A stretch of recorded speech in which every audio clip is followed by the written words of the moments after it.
রুদ্র সেনের স্মরণে এই গেটকে আজকে থেকে এই গেটকে শহীদ রুদ্র ধরন হিসেবে ঘোষণা করছি।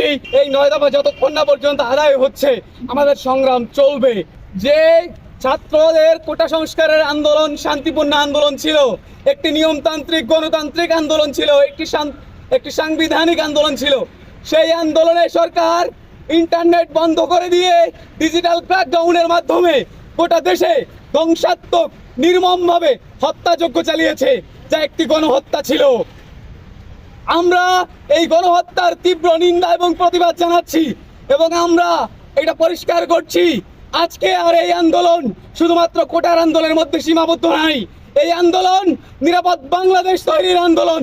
যতক্ষণ না পর্যন্ত প্রত্যেকটা শহীদ ভাইয়ের রক্তের হিসাব দিচ্ছে, যতক্ষণ না পর্যন্ত প্রত্যেকটা আহত